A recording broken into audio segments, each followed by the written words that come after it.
Dear students, கவனிங்க. இப்போ நம்ம பேச போகிற தலைப்பு ஒரு 3 மார்க்லேயோ 5 மார்க்லேயோ கேட்கலாம்.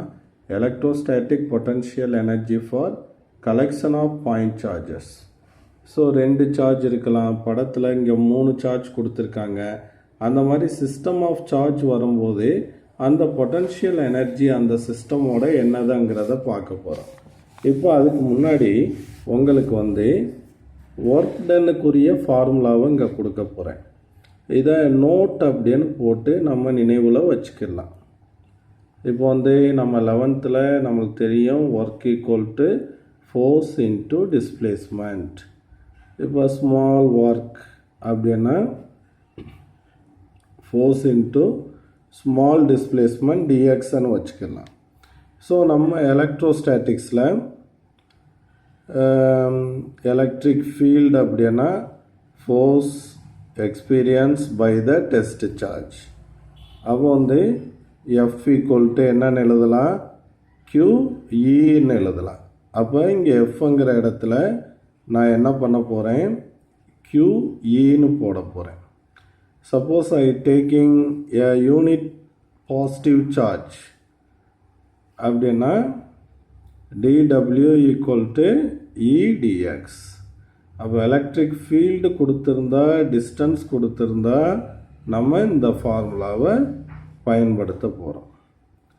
அடுத்து நம்மளுக்கு என்ன தெரியும், எலக்ட்ரிக் ஃபீல்டுக்கும் பொட்டன்ஷியலுக்கும் ஒரு ரிலேஷன் பார்த்தோம். Equal to minus DV by DX. இங்கே நம்ம இதை அப்படியே ரேஷ்னலைஸ் பண்ணி எழுதும்போது electric field equal to potential by distance டின்னு வச்சுக்கலாம். ஸோ இந்த ஃபார்முலா இம்பார்ட்டண்டான ஃபார்முலா. அப்போ அதே ஒர்க் டனுக்கு ஃபார்முலாவை எடுக்கிறேன். ஃபோர்ஸ் இன்ட்டு டிஸ்பிளேஸ்மெண்ட் டின்னு போட்டுக்கிறேன். ஃபோர்ஸுங்கிறது QEயா, அப்போ QE இன்ட்டு டி. ங்கிறது என்னது, பொட்டன்ஷியல் பை டிஸ்டன்ஸ். அப்போ Q அங்கே ங்கிற இடத்துல V by D into D. Distance cancel. அப்போ work done equal to QV. இதெல்லாமே நம்ம ஃபார்முலாவில் வரும். அப்போ 11th நம்ம படித்தது force into displacement, electric field இருக்கும்போது E இன்ட்டு டிஸ்டன்ஸ், பொட்டன்ஷியல் இருக்கும்போது சார்ஜ் இன்ட்டு பொட்டன்ஷியல். ஸோ இந்த ஃபார்முலாஸ் எல்லாம் நீங்கள் தரோவாக வச்சுக்கணும். இப்போ இந்த தலைப்பில் என்ன பேசுகிறாங்கிறத பார்ப்போம். லெட் ஏ சார்ஜ் Q1 அங்கிற சார்ஜ் ஒரு ஆரிஜின் பாயிண்டில் வச்சுருக்கேன். நான் இதிலிருந்து ஒரு ஆர் டிஸ்டன்ஸில் ஒரு பாயிண்ட் இங்கே, இந்த பாயிண்டில் இதை ஏன்னு வச்சுக்கலாம், நம்ம ரெஃபரன்ஸ்க்கு இங்கே பின்னு வச்சுக்கலாம். Now the potential at B due to the charge Q1 at a distance R. அப்போ இந்த பாயிண்டில் பொட்டன்ஷியல் எவ்வளோன்னு பார்க்கணும் இந்த சார்ஜினால. அப்போ பொட்டன்ஷியலுக்கு ஃபார்முலா என்னது, Q1 by 4 pi epsilon naught R. Now I bring a test charge Q2 from infinite distance to the point B. இன்ஃபைனைட்லேருந்து பிங்கிற பாயிண்ட்டுக்கு நான் கொண்டு வர்றேன். So where at the point the potential is V. I bring the charge Q2 from infinity to that point. இந்த பாயிண்ட்டுக்கு Q2வை கொண்டு வர்றேன். Then what is the work done? அப்போ work done equal to the bringing charge into the potential at that point. அப்போ what is the potential at that point? Q1 by 4 pi epsilon naught R. So this work done here stored as the electrostatic potential energy between these two charges. அப்போ நான் இந்த பண்ணக்கூடிய இந்த work done தான் இந்த 2 சார்ஜ்க்கு இடையில் potential எனர்ஜியாக store ஆகிருக்கு. So the electrostatic potential energy between these 2 charges is U equal to Q1 Q2 ஆர்டரை எழுதிக்கிறேன். Q1 Q2 by 4 pi epsilon naught R. So இப்போ ஃபார் எக்ஸாம்பிள் இப்போ Q2 இங்கே ஃபிக்ஸ்டாக இருந்து you bring Q1 from infinite distance.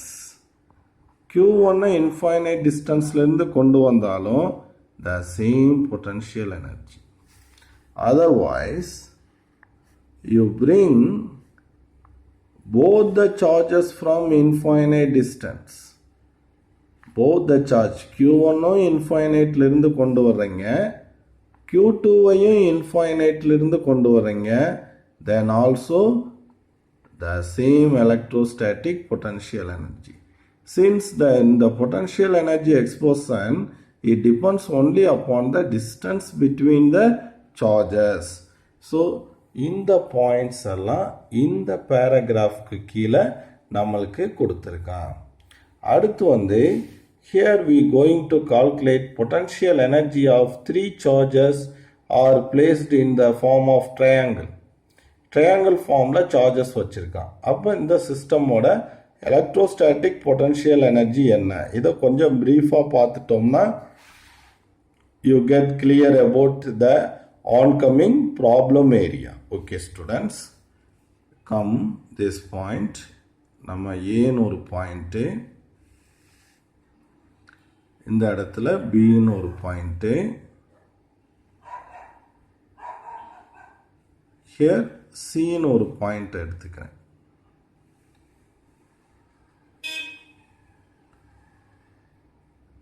அப்போ இந்த இதில் Q1ங்கிற charge, இங்கே Q2ங்கிற சார்ஜ், இங்கே Q3ங்கிற சார்ஜை கொண்டு வரணும். Assemble 3 charges at the 3 corners of the triangle. First, I bring a charge Q1 to the point A. அப்போ இங்கே வேற எந்த சார்ஜுமே இல்லை. அப்போ இங்கே எந்த ஒரு எலக்ட்ரிக் ஃபீல்டும் கிரியேட் ஆகிருக்காது. ஸோ இந்த இடத்துல எந்த எலக்ட்ரிக் ஃபீல்டும் இல்லைங்கும் போதே ஏங்கிற பாயிண்டில் இந்த Q1ங்கிற சார்ஜை நான் வைக்கும்போது the work done to place the charge Q1 at A is 0 அப்படின்னு நம்ம சொல்லிடலாம். ஏன்னா no work. Bringing a charge Q1 from infinity to the point A requires no work because there are no other charges already present in the vicinity of charge Q1. விசினிட்டினா Q1க்கு அருகாமையில் அப்படின்னு அர்த்தம். இப்போ நான் என்ன பண்ணுறேன்? I bring a charge Q2. Q2ங்கிற சார்ஜை infinite டிஸ்டன்ஸ்லேருந்து இந்த Bங்கிற பாயிண்ட்டுக்கு கொண்டு வரேன். நவ் இந்த இடத்துல Q2 வந்தாச்சு. இது ரெண்டுக்கு இடையில் உள்ள டிஸ்டன்ஸ் R12 அப்படின்னு நம்ம வச்சுக்கலாம். அப்போ இது வர்றதுக்கு முன்னாடியே இங்கே யார் இருக்கா? Q1 இருக்காப்புல. அப்போ Q1னால இந்த பாயிண்டில் என்ன இருக்கும்? பொட்டன்ஷியல் இருக்கும். அப்போ இந்த Q1 உருவாக்குன அந்த எலக்ட்ரிக் ஃபீல்டில் இந்த Q2 வர்றாப்புல. அப்போ you do a work done against the electric field created by the charge Q1 அப்படின்னு சொல்கிறோம். அப்போ work done to bring the charge at B is the charge into the potential created by the charge Q1 at B. இப்படி எழுதணும். அப்போ இந்த சார்ஜ்னால இந்த பாயிண்டில் எவ்வளோ பொட்டன்ஷியல்? ஸோ ஃபார்முலா படி Q1 4 pi epsilon naught distance R12. அப்போ the work done is Q1 Q2 by 4 pi epsilon naught R12. இது இந்த ரெண்டுக்கு இடையில் உள்ள பொட்டன்ஷியல் எனர்ஜி. இப்போ என்ன பண்ணுறேன்? I bring another charge Q3 to the point C from infinite distance. So இது வர்றதுக்கு முன்னாடியே இவங்க ரெண்டு பேரும் வந்துட்டாங்க. அப்போ Q1னால் ஒரு எலக்ட்ரிக் ஃபீல்டு இருக்கும், Q2னால் இந்த பாயிண்டில் ஒரு எலக்ட்ரிக் ஃபீல்டு இருக்கும். அப்போ you do a work done against the electric field created by the charge Q1 and Q2. அப்போ Q1னால் இந்த இடத்துல ஒரு பொட்டன்ஷியல் V1Cங்கிற பொட்டன்ஷியல். ஸோ இந்த டிஸ்டன்ஸ் வந்து R13, ஏன்னா இங்கே Q3 வர்றாரு. அப்போ இவர் கிரியேட் பண்ணக்கூடிய பொட்டன்ஷியல் இந்த இடத்துல Q1 by 4 pi epsilon naught R1C. அதே மாதிரி இவர் இந்த இடத்துல ஒரு பொட்டன்ஷியலை கிரியேட் பண்ணுவார் V2C அப்படின்னு வச்சுக்கலாம். அப்போ இந்த டிஸ்டன்ஸ் வந்து இது 2 இது 3, அப்போ R23ன்னு வச்சுக்கலாம். அப்போ இவர் கிரியேட் பண்ணக்கூடிய பொட்டன்ஷியல் இந்த இடத்துல Q2 by 4 pi epsilon naught R23. அப்போ இவர் இந்த இடத்துல கொண்டு வர்றதுக்கு நம்ம செய்யக்கூடிய ஒர்க் டன் வந்து த சார்ஜ் வேல்யூ Q3 ஆச்சா. ஸோ அங்கே யார் யார் பொட்டன்ஷியல் இருக்கா, V1C ப்ளஸ் V2C. இவ்வளோ ஒர்க் டன் நீங்கள் பண்ணணும். அப்போ VC equal to Q3. So V1C எவ்வளவு, இவர் இங்கே எவ்வளோ பொட்டன்ஷியலை கொடுக்குறாரு, Q1 by 4 pi epsilon naught R1C plus இவர் இந்த பாயிண்டில் கொடுக்கக்கூடிய பொட்டன்ஷியல் எவ்வளவு, Q2 by 4 pi epsilon naught R23. அப்போ Q1 Q3 உள்ளே கொண்டு போயிடுறேன்.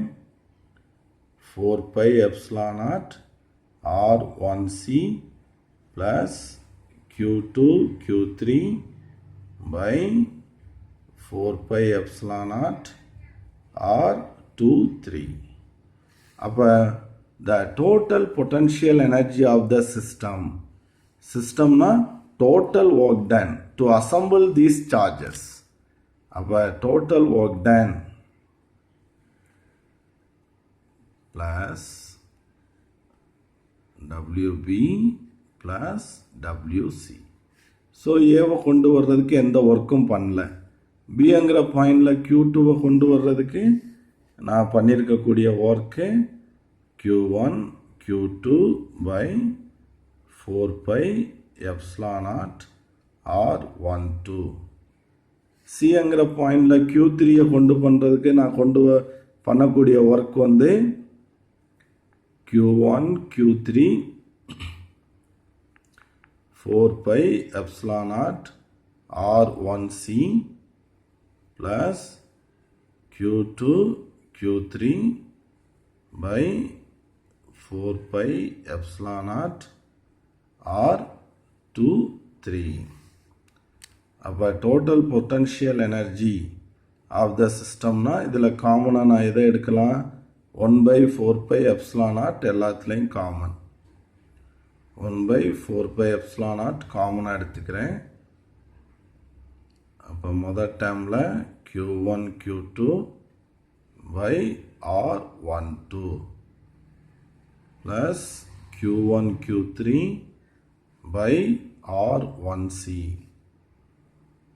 plus Q2 Q3 by R2. இங்கே R1Cன்னு ஓட்டோமா, ஆக்சுவலாக இந்த டிஸ்டன்ஸ் R13. இங்கே 13. அப்போ R13 இங்கே R23. இதுதான் இந்த 3 சார்ஜை அசம்பிள் பண்ணுறதுக்கு நம்ம பண்ணக்கூடிய டோட்டல் ஒர்க் டன்.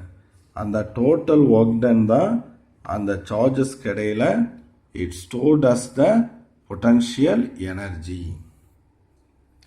இதுதான் student. The stored potential energy is equal to the total external work done to assemble the 3 charges at the given location அப்படின்னு கொடுத்துருக்கான். அடுத்து ஒரு இம்பார்ட்டன்ட் பாயிண்ட் என்ன கொடுத்துருக்கான் அப்படின்னு கேட்டோன்னா, நம்ம யூஸ் பண்ணுறது சார்ஜஸ்க்கு இடையில் உள்ள force coulomb force. Coulomb force is conservative force, that is independent of the path. That is, electrostatic potential energy is independent of the manner in which the configuration of charges is arrived at. இது already சொன்ன மாதிரி Q3 கொண்டு வரலாம் அல்லது Q2 கொண்டு வரலாம். எப்படி கொண்டு வந்தாலும் the potential energy is same அப்படிங்கிறத இந்த தலைப்பில் நம்ம பார்த்துருக்கோம். Okay students.